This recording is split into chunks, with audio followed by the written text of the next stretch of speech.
Okay, that rounds out the food portion. Now we're going to talk a little bit about insulin management.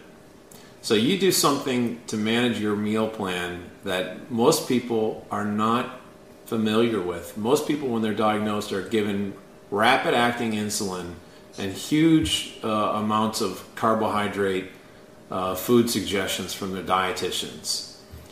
And so when they read your book or they talk to someone following your plan, they've never even heard of what we call an R, or regular insulin. So can you talk about the importance of using R in your meal plan and your plan to get normal blood sugars? Okay. Type 1 diabetics, for the most part, at least in the USA, are using basal bolus insulin regimens. This means that they have a long-acting insulin that they take twice a day to cover the fasting state. If they're not eating, they still need a little bit of insulin all day long, and that's the basal insulin. To cover the glucose that comes in from meals, they need rapid-acting insulin. And there are several different classes of rapid-acting insulin with different action profiles. The slowest of these is regular insulin, which is true human insulin that's diluted 25-fold. And it starts typically, for the average person, it starts working about 40 minutes after an injection and continues working for 8 to 10 hours. But most of its action is during the first 4 or 5 hours. Now, if you're on a low-carbohydrate diet, this is just the timing you need for your insulin. You're matching the digestion of the carbohydrate and protein that you're eating. If you're on a very high carbohydrate diet, as the professional diabetes associations and endocrine associations recommend, then the logical thing is to take a faster-acting insulin. The faster-acting insulins are called Novolog and Humulin, and there's another that's sort of a little bit slower than those called Apidra. Now, in theory, these would work great, but the trouble is that these insulins have a sharp peak, and high carbohydrate foods, rapid-acting carbohydrates, have a sharp peak. And you're expected to match those two peaks in time. A near impossibility.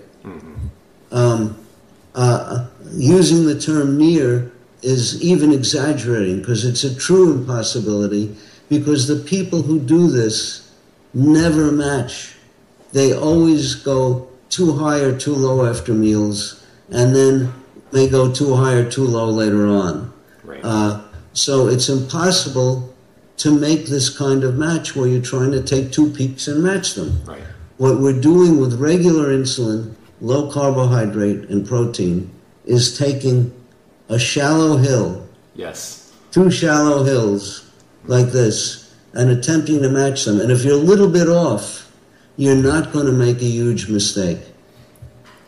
So your timing may be a little off, but you get, if it's off today, tomorrow you can adjust it by 5 minutes or so, and that might put you right on, because you're just matching up 2 shallow hills. It's a very physics-based argument you're making. So even if these parents, I see a lot of discussion where a parent will be obsessed with a cupcake if it has 42 or 45 or 41 grams of carbohydrate. If only they could get the carb count correct. You're saying that carb counting doesn't work because of this analogy about these envelopes overlapping. Right. You're dealing with mystical things when you think that being precise on counting carbohydrate is going to make up for the fact that you're trying to match a sharp peak with a sharp peak from insulin. It's not going to work. It's impossible. Sometimes you'll go... Here we have Here we have the insulin makers, the doctors, the dietitians, all pretending that the impossible not only is possible, but it's working every day. And that all these people with the rapidly varying blood sugars are well controlled. Mm-hmm. Okay, so how do I use R?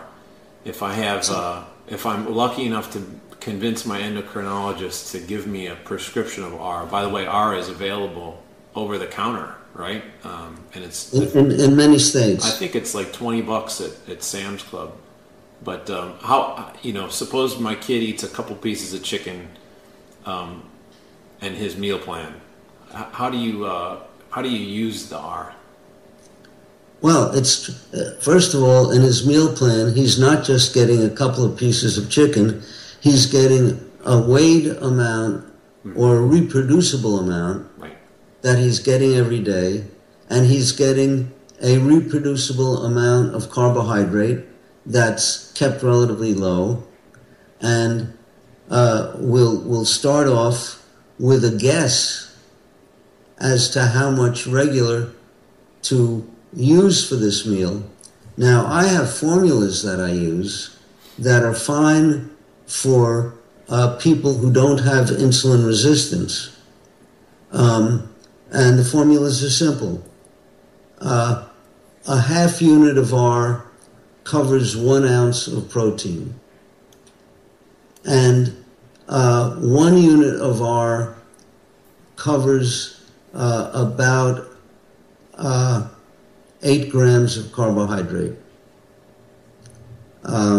Just let me think for a minute. Yeah, 1 unit of R, in theory, covers 8 grams of carbo, and a half unit of R covers 1 ounce of protein. So when you're starting your meal plan, your initial guess could be by doing the computations that I just made, and then maybe lowering it by 20% to play it safe, to be on the safe side. Chances are it'll be too low, but you see what happens to the blood sugars. And then you can increase the R the next day for those meals, a half unit per meal or a unit per meal, based upon how much you know that 1 unit will raise your blood sugar. Well, how do you know that? With a very obese individual who's insulin resistant, or someone who's pregnant, or a woman who's having her period next week, it's really a guess as to how much 1 unit will lower blood sugar. But for a person who's not obese, for a kid who's not in the middle of a growth spurt, someone who weighs, let's say, 150 pounds, 1 unit of insulin will lower them about 40. That's an initial guess. So here, after this meal, your blood sugar is running 40 higher than you would like it to be. The next time for that meal, you add 1 unit to the insulin. If you're running 20 higher, you add a half unit, etc. So it's plain and simple. The math is not complicated. Doctors don't want to even learn this. It's much easier to just take a lot of carbohydrate, a fast-acting insulin, and then close your eyes. Right. And throw the patient out there to take care of himself, or give him to a nurse educator or a dietitian and let them worry about it. And if you've looked at dietitians, most dietitians are overweight. Many of them are very obese. And many of them are diabetic. And those who are diabetic are frequently taking large doses of insulin to cover all the carbohydrate they're eating. My experience with my kid, I'm going to advertise what you're saying is correct.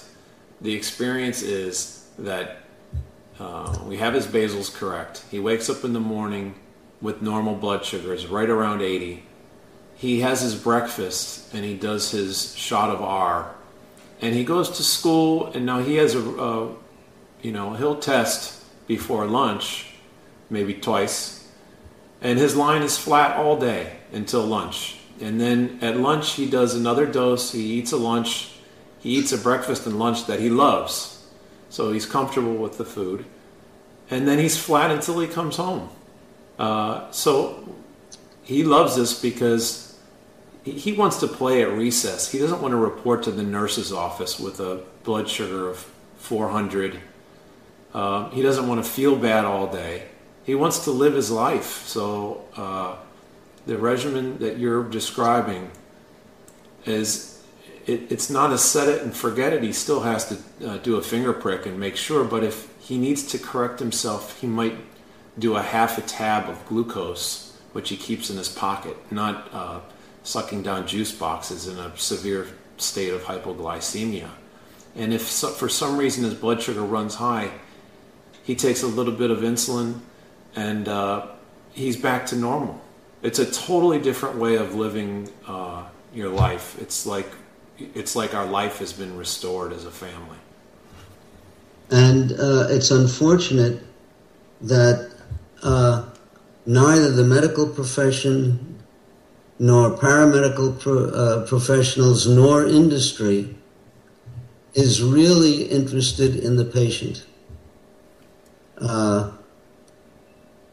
Outcomes like this are of no interest. Yeah.